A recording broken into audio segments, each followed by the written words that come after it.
지난 2018년에 세 차례 남북 정상회담이 있었고 북미 정상회담도 있었습니다. 네. 이 남북 정상회담에서는 이 4.27 판문점 선언, 9.19 평양 선언 이런 그 남북의 공동 선언도 있었고요. 근데 올해가 그러니까 이 남북 정상회담을 한 지 이제 2주년이 됐죠. 네. 얼마 전이었던 그 9.19 평양 선언 2주년을 맞으면서 이종걸 의장님께서 이런 말씀하신 걸 제가 언론에서 봤는데요. 이제 남북 관계를 개선하기 위해서는 과감한 정면 돌파가 시급한 상황이다. 이렇게 말씀하셨단 말이죠. 네. 네. 그럼 여기에서 국제사회가 이렇게 그 제재를 하고 있는 이 상황 속에서 남북 간의 교착 상태를 정면 돌파한다. 이게 어떤 의미인지 그리고 또 어떤 방법으로 돌파할 수 있을지 이 부분에 대해서 이제 말씀 좀 부탁드려 보겠습니다. 예, 예. 아무래도 그 김정은 위원장의 그 생각의 흐름들이 우리에겐 좀 중요한 그 생각의 배경이 될 수밖에 없습니다. 어떻든 간에 김정은 위원장은 북미 회담을 중심으로 해서 아주 적극적으로 그 핵 문제에 관해서 그 평화와 함께 이걸 바꿔보겠다라고 하는 의지가 있었던 건 틀림없습니다. 그리고 또 그 방법이 그런 단계적인 방법, 그러니까 핵 시설과 핵 물질과 핵 무기와 그리고 핵 관련된 이제 모든 인적 물적 시설들을 함께 다 이제 소멸시키는 방식으로 이 단계적인 방식에 따라서 지금까지 아주 강력하게 이루어져 있는 제재를 그때그때 서로 교환이라든지 아니면 서로의 그 주고받는 방법에 따라서 그걸 이제 저감시켜 나가는 그런 이제 방법들을 굉장히 강력하게 주장해 왔고 어찌 보면 그게 싱가포르 회담 때는 그것이 그 뜻이 어느 정도 담겨 있었던 것 싶기도 합니다. 예. 근데 그때는 워낙 규접이 짧았는데 그런데 이제 더 큰 기대가 있었던 하노이 회담이 이제 노딜로 끝나면서 이제 북미 문제에 관해서의 중요한 창구는 여전히 남겨 있습니다. 그런데 이 남북 문제에 관해서는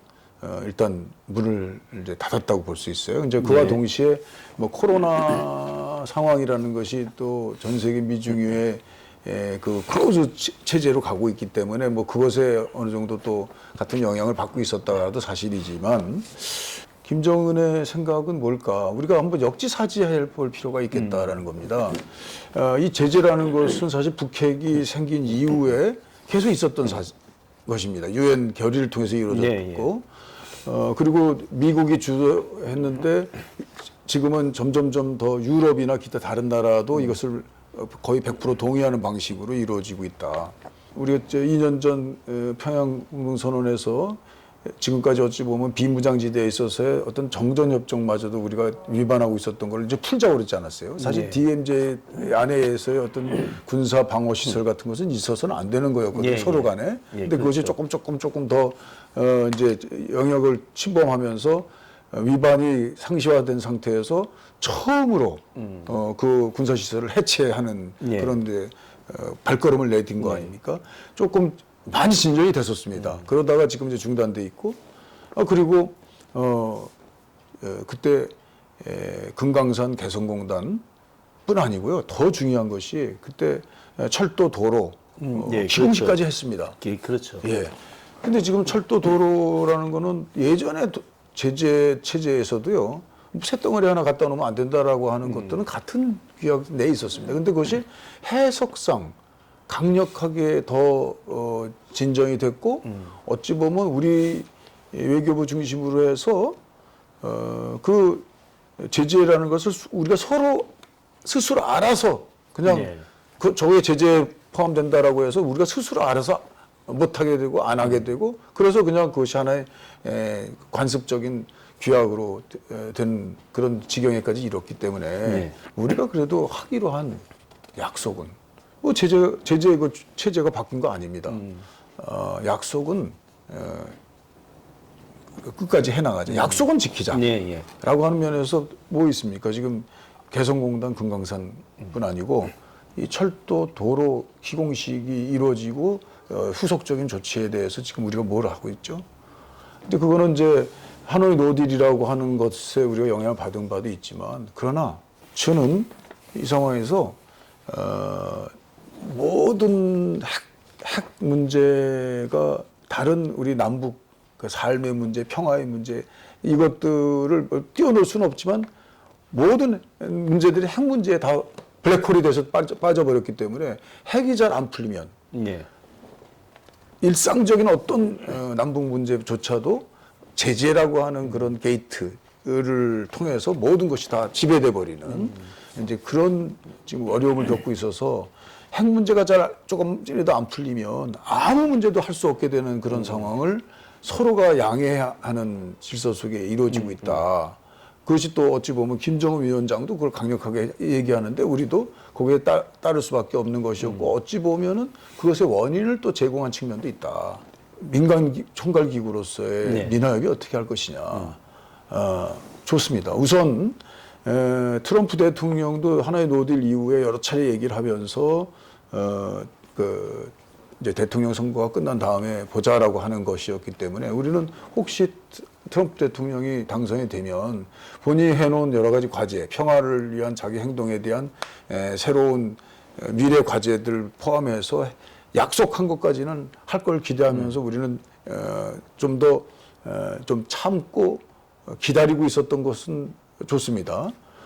그렇지만 대통령 선거가 끝난 다음에 트럼프 대통령이 재임에 성공하든 아니면 새로운 바이든 체제 민주당 정부가 들어서게 된다면 지금까지의 방법으로 이렇게 교착 상태를 그냥 답습할 것이냐. 절대로 네. 그건 할 수가 없다. 네. 민화협이 나서서라도 민화협이 먼저 민간 총괄 기구로서 어떤 무슨 저희가 두려워할 게 뭐 있습니까? 남북의 평화와 남북의 전쟁 위협을 없애는 한 걸음 나가는 데 있어서 네. 민화협이 처음에 창설된 그것에 비추어서 지금 저는 제대로 역할을 좀 더 조정해 나가면서 해야 된다라고 하는 입장에서 지금 그 네 가지 약속부터 네. 그거는 이미 김정은 위원장과 우리 대통령께서 하신 것이니까 그걸 저희들이 할 수 있는 처지 내에서 강력하게 힘있게 주장하고 할 수 있는 것이라면 하겠다라고 하는 이제 말씀을 드렸던 것이죠. 지금 사실 남북 관계가 이제 그 막혀 있었던 것이 당연히 지금 이제 국제사회 제재 이 탓이긴 한데 더 거슬러 올라가서 보면 2010년도 천안함 사건이 있고 나서 오이사 조치 네. 사실은 이때부터 이제 남북 관계는 막히기 시작은 했었다 이렇게 볼 수도 있을 것 같은데요. 네. 그리고 개성공단이 이제 막힌 것도 역시 지난 이제 박근혜 대통령 시절에 네. 막히게 됐는데, 자 이런 상황을 타개하기 위한 해서 그러니까 타개해야 된다는 말씀을 쭉 해주셨는데요. 네. 이런 상황의 타개를 위해서 그렇다면 민화협이 구체적으로 지금 계획을 하고 계신 일이 있다거나 네. 혹시 이런 게 있으실까요? 민화협 차원에서? 이제 미국 대통령 선거도 이제 끝났고요. 예. 이제 어떻게 됐든 간에 결론이 날 것이고요. 약간의 그 당선의 결과에 따라서 좀 달라질 것은 있을 것입니다. 그러나 저는 트럼프 대통령이 만약에 안 되더라도 아직 임기가 남아 있지 않습니까? 네. 저는 트럼프 대통령에게 많은 기대를 걸었어요. 대북 문제에 관해서 누구보다도 본인이 그 성과의 아주 최종 종결자로서 네, 그렇죠. 하부해갔다는 아주 강력한 결의들이 좀 그분의 마음속에 들어있는 걸 봤고, 그리고 그게 어떤 진정성이건 간에 우리 한민족, 우리 대한민국 국민에게는 아주 좋은 기회가 됐다라고 생각하거든요. 그래서 트럼프 대통령이 그 남은 재임 기간 중에 저는 굉장히 중요한 일 하나가 남아 있는데, 그게 이제 실질적인 종전선언을 위해서 트럼프 대통령이 다시 북한을 방문하는 겁니다. 본인이 그렇게 하게 된다면 저는 바이든 대통령도 박수 쳐줄 거예요. 예. 당신은 아직 후보겠지만은 대통령 후보, 그 대통령 남은 자녀 기간에 대통령으로서 할 일이 가장 큰 일. 그래서 혹시라도 정말 남북 문제에 관해서 큰 홍보를 더디면 우리 트럼프 대통령이 노벨 평화상도 받을 수 있지 않겠냐는 생각도 들고요. 예, 그런 생각을 좀 먼저 좀 우리가 대한민국 국민으로서 트럼프 대통령에게 되든 안 되든 그 일에 대해서 마무리를 해줍시다 하는 훌륭한 대통령 남기를 기대하는 마음을 우리가 어떻게든지 국민적 마음으로 이겨내서 그걸 표현해 드려야 될 것 같고요. 그리고 이제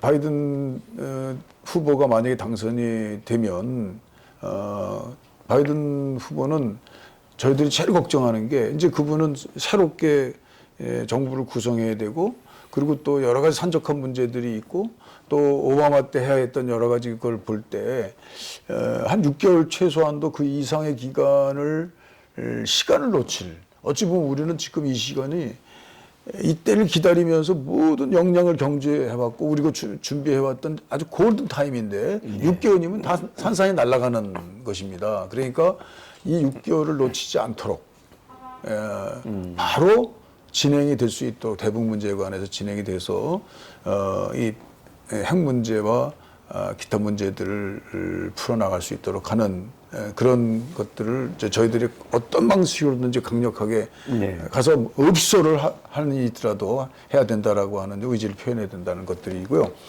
근데 이제 또 하나는 그 말씀하신 것처럼 2010년 이제 그 박왕자 사건으로 실제 우리가 좀 침소봉대했던 측면이 있고 또 뭔가 기다렸다는 듯이 그랬던 측면이 있긴 있는데 오이사 조치라는 것도 그 북한이 박왕자 사건에 대해서 적절한 뭐 해명이 조금 늦긴 했다라고 하지만 그것에 비한 그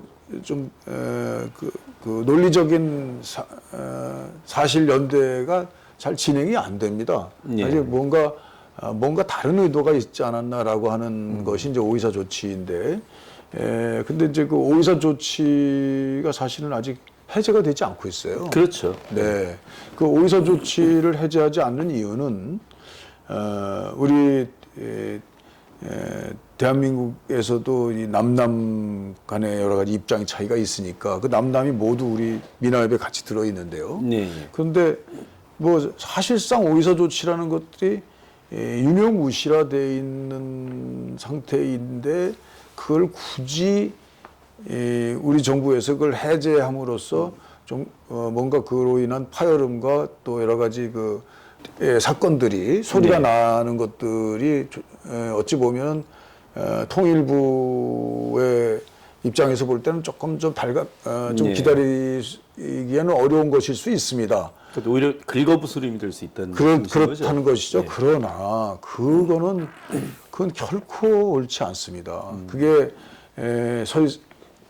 그 형식적으로 남아 있는 그 규정이라는 것이 사실상 형해화되고 없었다면 그게 무효화됐다는 걸 선언해줘야 됩니다. 그렇지 않으면 그것은 결국 남아 있고요. 또 그 남아 있다는 것이 근거로 해서 어떤 다음 시기에 그것이 다시 살아날 수 있는 거예요. 역사라는 것이 항상 일직선으로만 쭉 변화 발전을 가는 것이 아니고 우리 남북 문제의 경우 다른 역사 발전과 같이 나선형으로 좀 이렇게 관계가 개선되다가 또 여러 가지 안 좋은 방향으로 그 이제 정체가 되지만 그러나 전반적으로는 우리가 우리 민족이 평화로 가고 통일이 가는 거에 대한 그 염원이라는 것들은 역사적 무게와 힘으로 가고 있기 때문에 그 안 갈 수가 없는 것이지만 그러나 항상 나선형으로 움직여지게 되는 것을 본다면 그 존재 자체도 저는 그렇게 생각하는 것은 저는 아주 저로서는 좀 그 이해가 안 되는 것이다라고 해서 공식적 해제가 필요하다. 이 그렇습니다. 그래서 미나협은 지금 그런 우리 어찌 보면 음으로 양으로 저희 그 남북 문제를 그래도 아직까지 살아서 움직이고 있는 오이사 조치에 대한 정확한 유효 무효에 대한 선언을 포함해서 그 현실적이지 않은 규범이나 규정들도 이제 우선 그걸 손을 좀 보고 분명히 뭐 토론회라든지 기타 여러 가지를 통해서라도 이제는 본격적으로 시작을 해야 될 것 같고요. 그것들이 저희는 이제 바이든 정부건 또는 새로운 재임 트럼프 정부에 대해서건 우리가 이런 정도의 의지로서 움직이고 있다라는 것을 민간 차원에서 시작을 하고 앞장서서 해 나가야겠다는 것이죠. 그리고 이제 또 하나는 그 이제 2006년에 제1차 핵의 경우에도 그때가 부시 대통령 폭탄이라고 했지만 노무현 대통령 때였어요. 네. 그때 이제 작은 교전이 있어가지고 그것에 대한 아주 응징적 차원에서 상당한 경색 국면으로 갔을 때 그때 바로 노무현 정부였지만 제1차 핵실험이 이루어졌던 것이거든요. 예, 그랬죠. 그 정말 블랙홀 같은 남북의 모든 문제들을 다 하나의 이슈, 핵이라는 이슈로 다 블랙홀 같은 첫 번째 시작이 그때 바로 2006년에 노무현 대통령 때의 1차 핵실험입니다. 예. 그때 상황을 잘 봐야 됩니다. 저는 항상 북한이 핵을 포함해서 어떤 문제에 관해서 대화 국면이라든지 유화 국면이라든지 기타 우리가 적극적으로 어떤 북한에 대한 어떤 정성과 평화에 대한 의지를 보여주는 그런 국면에서는 거기는 안 하겠다, 안 한다, 중단한다, 뭐 이런 여러 가지 메시지들이 결국 나왔습니다. 네. 그런데 그러다가 또 강경 국면으로 가게 되면 그와 정반대의 핵실험, ICBM 미사일 탄도탄 실험 이러면서 이것이 이렇게 갈짓자의 그 향방을 통해서 대북 문제들이 진전이 되어 왔던 거죠. 북핵 문제도 같이 진전이 되어 왔던 것입니다.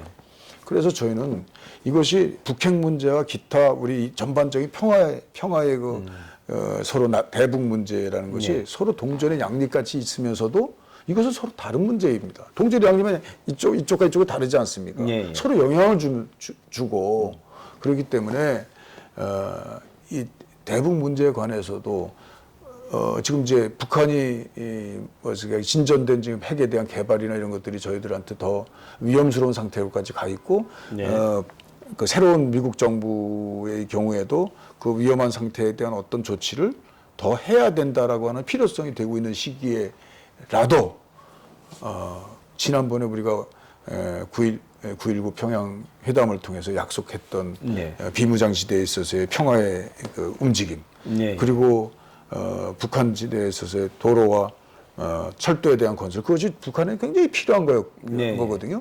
인프라를 놓으라는 거거든요. 인프라. 그래야지 핵을 통해서 무슨 딜을 하더라도 그 인프라를 통해서 그 확산된 그 경제 효과를 기대할 수 있는 것이기 때문에 북한으로서 굉장히 간절한 것이거든요.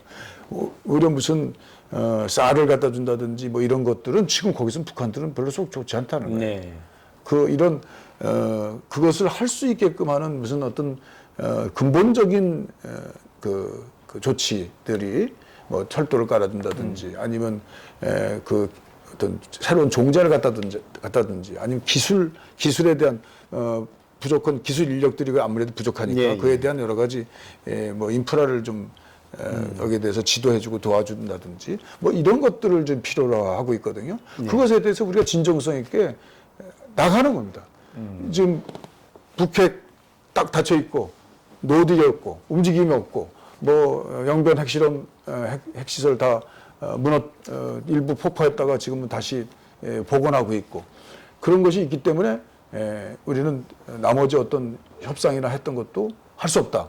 이렇게 되면 이건 여태까지 북한의 그 행보로 봐서는 더 상황이 악화지는 것입니다. 그러니까 급할수록 그러니까 북한이 지금 사실상 핵을 보유하게 되고 그 이후에 어려운 기술조차도 다 극복이 돼서 점점 더 완전한 핵 되어가고 있다라고 하는 그런 위험한 상황이라 하더라도 그로 인해서 모든 것을 다 끊고 더 강력한 제재를 없애려고 하는 그런 방식보다는 핵은 핵이고 동전의 양리처럼 돼 있는 다른 기타 우리 문화 교류, 약속된 어떤 교류, 인프라에 대한 투자와 관련된 제재 문제를 좀 해석상 풀고 나가야 되는 해석상 우리가 이건 제재 우리가 알아서 제재다라고 해석할 필요가 없는 내용들이 있거든요. 예, 예. 그런 것들은 우리 민화협에서 좀 적극적으로 해석을 통해서 외교부나 통일부에서 좀 조심스럽게 해석하는 부분도 우리가 좀 과감하게 예. 그 문제들을 풀어나가는데 길을 열어드려야지. 예. 그 우리 진짜 실제 그 대북 문제에 관해서 역할하시는 우리 관료 정부 네. 쪽에서도 좀 편해야 할 수 있지 않겠느냐. 그렇죠. 우리가 예. 떠들어 줘야 돼. 더 예, 힘든 과정을 우리가 앞장서서 좀 해줘야 된다라는 그런 생각입니다.